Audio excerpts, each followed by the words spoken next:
Hey, what's going on, dudes and dudettes? It's Pip Surfer with another daily update for the Cowabunga system. Today's Thursday, December 10th, 2009. Hope you all are having a great day. And I'm just going to go ahead and jump right into today's update. First things first is if this is your first time watching the video, you want to click on the link right above it that says if this is your first time visiting the blog, read this first. That will take you to a page that gives you the rules to this Cowabunga system. You should read that, learn it, digest it, and then come back to these videos, and it'll make a lot more sense because otherwise you're really not going to know what's going on. Anyways, that's my disclaimer for the beginning of the video, and now I'm just going to jump right into it.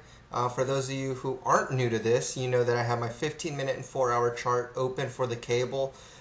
First thing I do is take open my 4-hour chart, and I'm just going to move it back before midnight.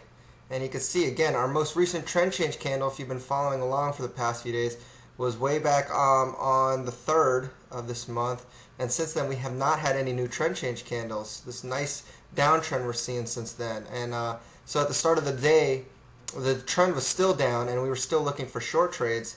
And if I move the chart forward through today's action, even though we didn't see strong bearish movement, there were no new trend change candles. Therefore the trend remained down and we still only look for short trades the entire day, and it's been like that for a few days now. So just keep that in mind. But again, the trend is down, still looking for short trades until you see a new trend change candle. Okay, so now I'm on my 15-minute chart, and I'm just going to move this back to before midnight. And before I start trading, of course I want to take a look at my news events. So you can just click on baby pips, click on this tools tab. And really we just had a couple of news events. Remember, we're just looking for news events that affect the sterling or the dollar. And by the way, make sure this drop down bar is lined up to whatever time zone you are in, because you do want to have the correct times to write down. But at 7 a.m. Eastern time we had the interest rate decision for the Bank of England, and then at 8:30 we had a few US reports coming out. So those were really the only two times to watch out for, was 7 a.m. and 8:30 a.m. Eastern time. Not really much else going on. So all you want to do is just write that on a notepad or put it in your Outlook calendar and set it up as an alert or something, because you really just don't want to be in the news, you don't want to be in the markets during those times when news comes out. Okay, so now that you have your news events handy, we know we're looking for short trades. Now we can just begin to move the chart forward one candle at a time, and it's going to simulate a day's action, and you can hopefully get an idea of my thinking process as I trade this system. So so I'll just move forward.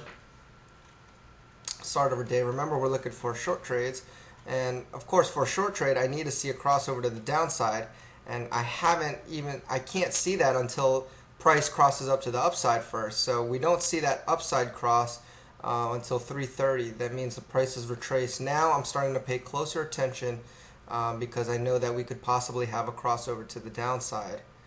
So I'm still watching it. It's 5:30 right here, 6 a.m. Alright, so it's 6:30 here. I know news is coming out at 7, so even if I saw a crossover in the next candle or so, I would not take it. Okay, and here's a 7 o'clock candle. Didn't do too much movement, but that is the news candle. 7:30, 7:45 here. Okay, now let's take a look at this candle. We see a crossover. RSI's below 50. Stochastics are trending down, and it's hard to tell by this MACD, but if you do zoom it up as much as I can, and it's still kind of hard to see, but the candle before was actually already just slightly negative on the candle before. So what that means is it cancels out the signal, because MACD must be positive from the candle before, and either positive and moving to negative or positive and losing value. And in this case it was already negative, albeit very slightly. It was still negative from the previous candle. Therefore it cancels out that entry criterion. You would not enter. Second factor is that this is the 7:45 candle, which means it closes at 8 a.m. and if you remember in your news, if you wrote down your news, you know that you have a bunch of news reports coming out at 8:30. So it only gives you about 30 minutes for a trade, and that's really just pushing it and really getting aggressive there. So you would not want to take this trade. So I go ahead and sit out of this one, and I let it go by. So there's 8:15 and 8:30 there, news candle. Again, doesn't do much, but if you continue throughout the day, you'll see that the price did continue to drop slightly. So we did I don't want to say miss out on that trade, because we didn't miss out on anything. We just were not put in a trade because our system didn't give us a rule, didn't give us an entry. So hopefully you saw that. Even if your MACD was different than mine, hopefully you realized that there was news at 8:30, and you probably don't want to enter right before a news report. But if you did make a mistake and you took that trade, then it's a good day to make a mistake, because you would have gotten some pips there. And just mark that, that's what your trading journal's for. So write that down and make a note of it. And just a quick plug is that if you want to do a trading journal, go to meetpips.com.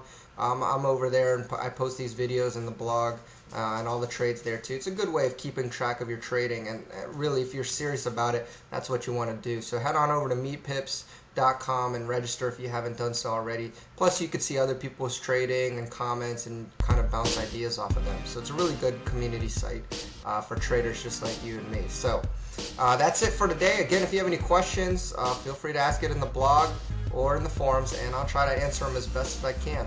And I'll see you all in the next update. Cowabunga, dudes.